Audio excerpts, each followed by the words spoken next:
Okay.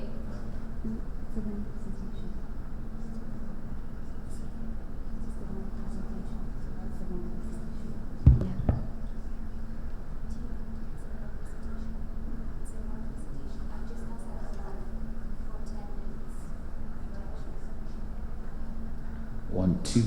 Okay.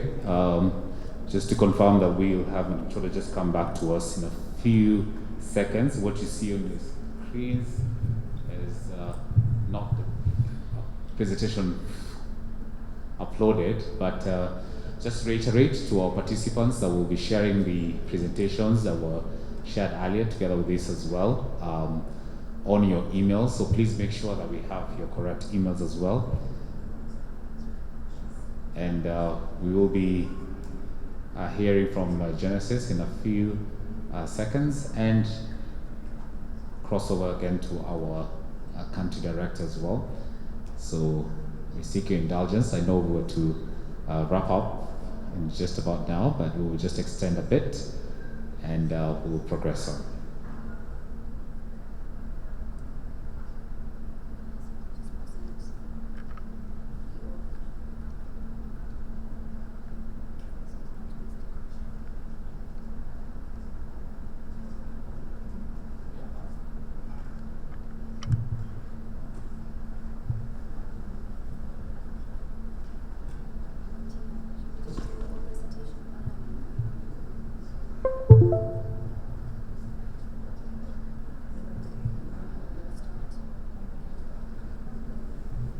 All right, so we'll be sharing our screens shortly, but before that, I think we'll have Madam Chola just proceed on, and the presentation will load as she continues. So, over to you.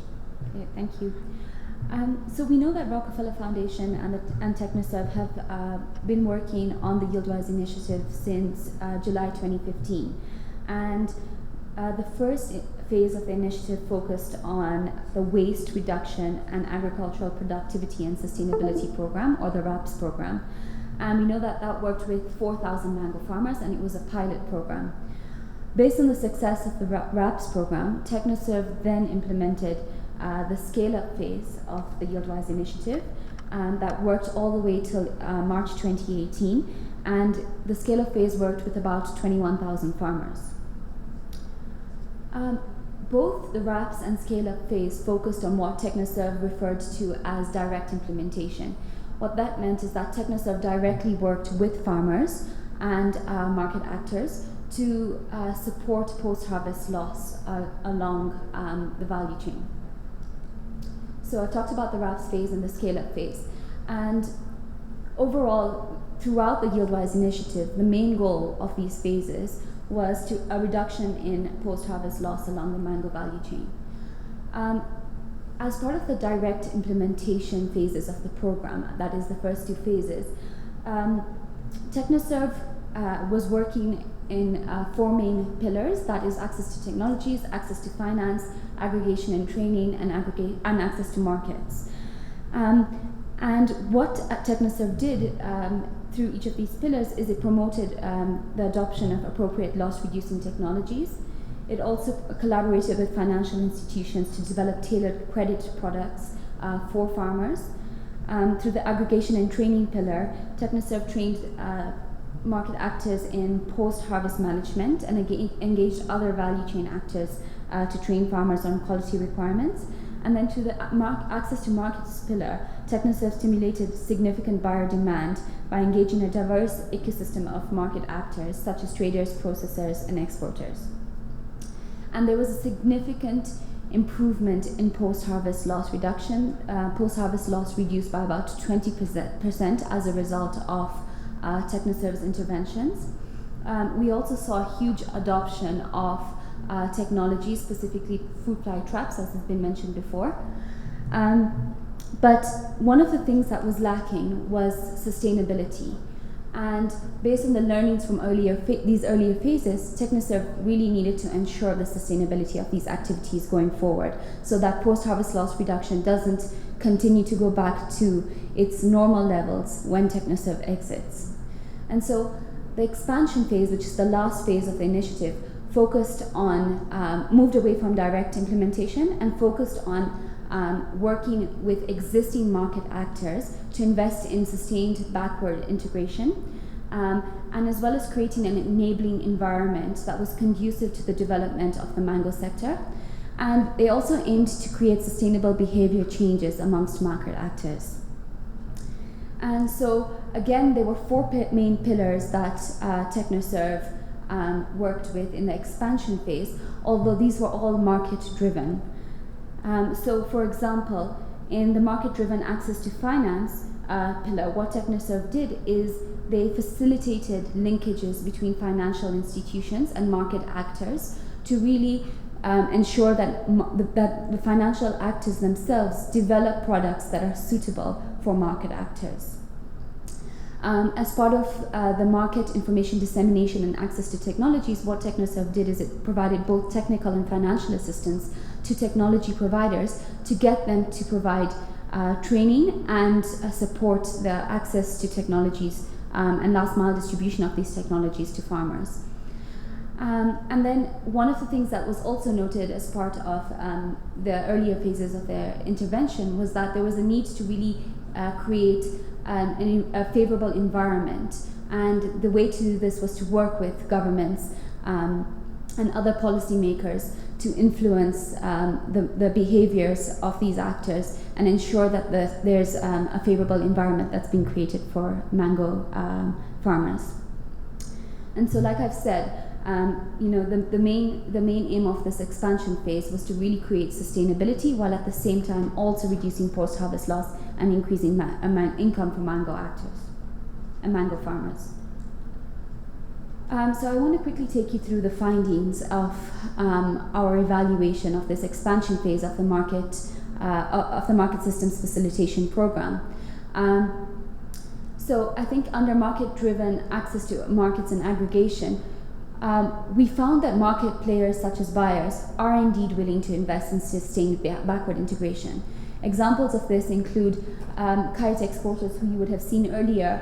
They partnered with cooperatives in farmer-based aggregation centers to train farmers on orchard management, pruning and post-harvest handling practices, thereby sourcing quality mangoes for their export markets. The same exporter Kite has also trained and hired community members or local mango farmers as harvesters so as to ensure quality. This has not only ensured that Kite benefits from good quality mangoes, but it also ensures that farmer incomes are increased. We also saw that there was examples of backward integration where farmers were producing quality mangoes and this has fetched them higher prices from buyers. Our anecdotal evidence from our evaluation found that before, whereas farmers were in Tarakaniti were previously selling their mangoes for anything between 7 and 15 pieces per piece, before they were selling that for 3 to 4 shillings. So we really see that the farmer incomes have also increased as a result of this initiative. And then we've also seen that market actors have made connections with new buyers and increased their footprint in both local and regional international markets. And this was really as a result of the work that Technoserve did to support and create linkages for market actors to international markets. And so we also found that aggregation centers were indeed effective in reducing post-harvest loss and increasing incomes of smallholder farmers. So specifically, we've seen examples of where aggregation centers have installed processing equipment, including pulping machines, coolers, dryers, so as to ensure that mangoes can be converted into value-added products and therefore be sold in this process state when, for example, there is a glut in the market and they usually receive really low prices. And the picture on the right there shows that this is Karurumo Aggregation Center. They have been able to turn mango into pulp, into crisps, and into other value-added products as a result of this initiative. We've also seen that farmers use the processing plants at aggregation centers for other fruits and vegetables to supplement their incomes when mangoes are not in season. And then lastly, we've seen examples of how mango farmers have obtained, as a result of working through aggregation centers, the Kenya Bureau of Standards certificate, which has allowed them to sell their products to even superior or more sophisticated markets than they would have been able to previously. And lastly, we've also seen that through connection with farmers at Karuma Center, the AKMT has also bought 2,000 kilograms of banana flour worth approximately 400,000 farmers, 4,000 Kenyan shillings from farmers at Karuma Center. So this is just some examples of the evidence that has been collected to demonstrate that aggregation centers have been effective in reducing post-harvest loss, which is one of the things that the expansion phase of the YieldWise initiative set out to understand. And then very quickly, under the information dissemination and access to technologies, the key achievements have been that technology providers have indeed experienced an increase in their sales of fruit fly traps as a result of the activities that they have undertaken through the expansion phase. Technology providers have also invested in hiring support staff to increase their sales of loss-reducing technologies. Technology providers have also established demonstration plots, which are used to train farmers on new and improved agricultural technologies. So we've seen examples of where Kenya Biologics have established 9 demo plots, and others have established up to 16 demonstration plots. We've also seen that the program has supported the last mile distribution of loss-reducing technologies, and over 110 agrovets sold technologies to smallholder farmers by the end of the program. We've also seen technology providers have ventured into new regions that they weren't operating in previously, and this means that farmers who wouldn't have had access to these technologies because they weren't available in their regions now do have access to them, and hence again supporting a reduction in post-harvest loss. And I think what's really important to highlight here is that at the end of the program, about 300,000 technologies were sold to farmers.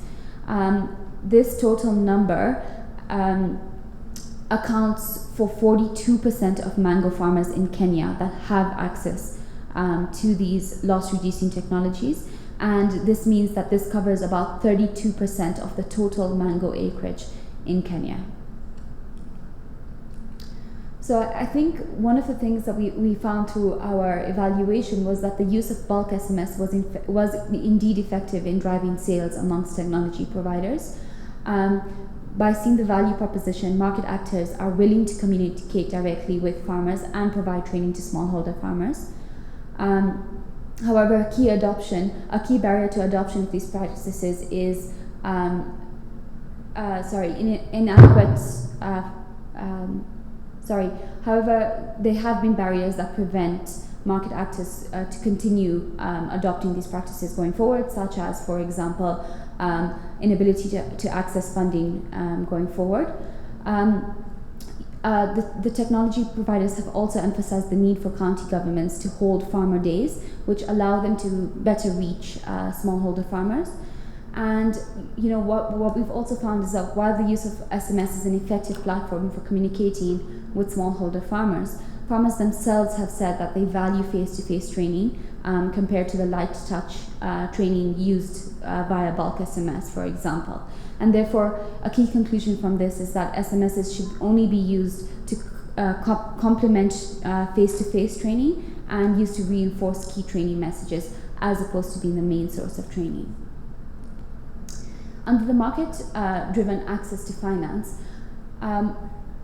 what we found is that financial services providers have indeed shown greater commitment and have prioritized expanding and improving their financial products to agricultural value chain actors.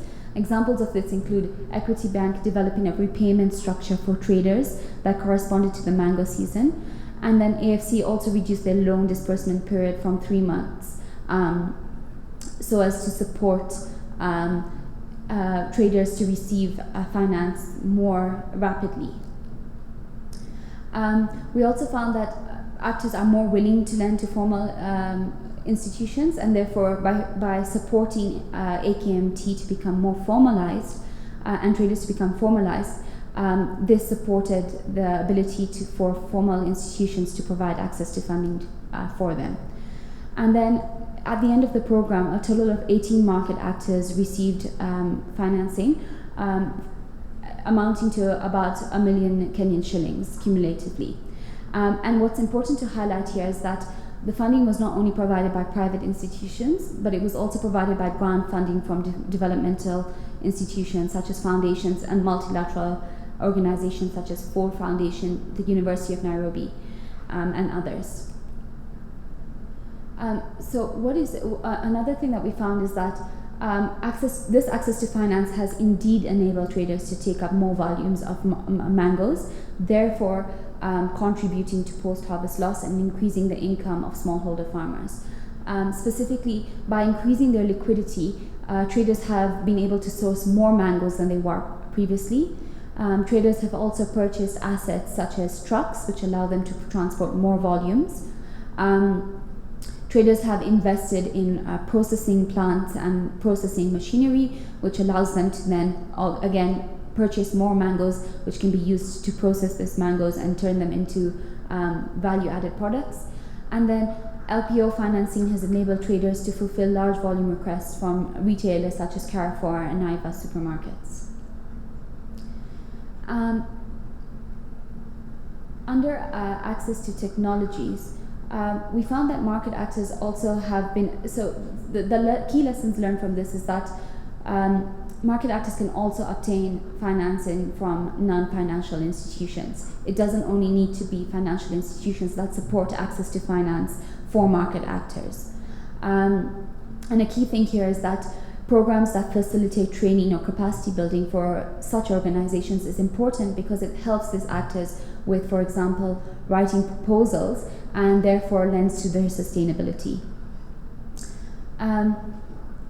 And then another thing is that through the program, AKM team members received capacity building and technical training on record keeping and record keeping, and this enabled them to better keep their records, which again helped with accessing finance. The last pillar was the influence and collaboration, and what we found here is that counties were indeed willing to invest in post-harvest loss-reducing activities, such as both the infrastructure for aggregation and also access to information. Specifically, we found Tharaka Nithi County provided land to set up the county aggregation center. Makueni County has invested in the transportation of mangoes. Counties have, together with Technoserve, created quality training materials which are used to promote education amongst farmers on good agricultural practices.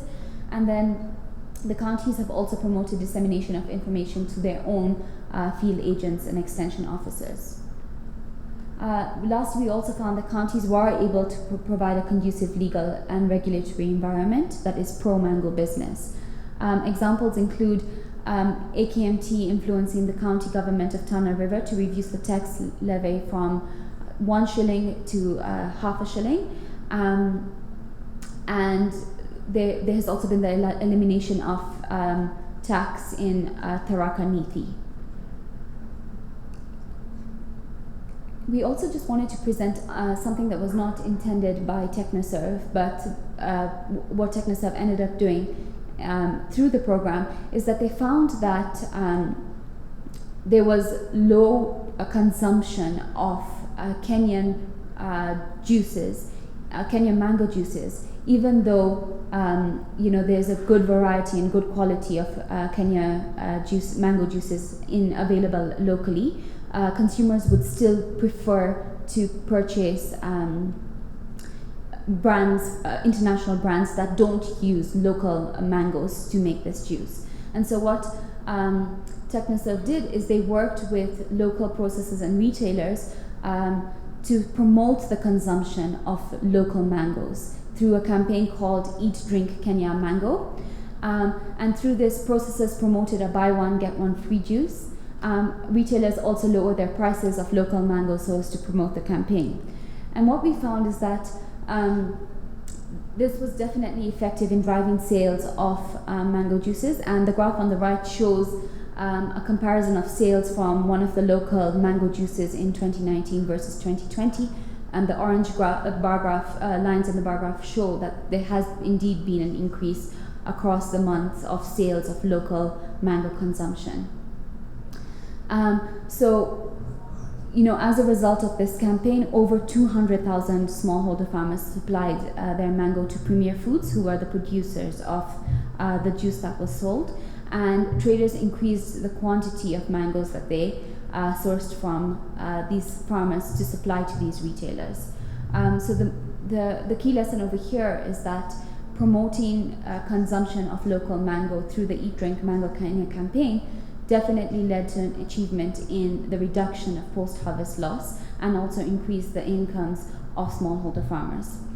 And I think just to conclude, we have seen evidence gathered through this evaluation that the expansion phase and indirect implementation through this market systems facilitation approach has indeed led to a decrease in post-harvest loss along the value chain, and subsequently has also led to an increase in the incomes of smallholder farmers as a result of backward integration, of selling their mangoes at a better price because of higher quality. What is more important is that there is also evidence of sustainability, which is the main aim of this indirect implementation approach that was followed by the YieldWise expansion phase. And I think what is really important to highlight here is that the activities and the components that Technoserve undertook as part of the expansion phase are indeed scalable. There is indeed room for market actors such as financial inclusion providers or financial services providers, and market actors such as exporters and technology providers to work with the different market actors to understand what are their needs and to develop suitable products that target their needs. We have seen success in market actors having increased their sales and their profits as a result of the activities that Technoserve undertook. I think just also to highlight is that what was really important was through this expansion phase was there was a need to facilitate partner relationships, which allowed the partners to see the value in working with each other, and this therefore ensured systemic change.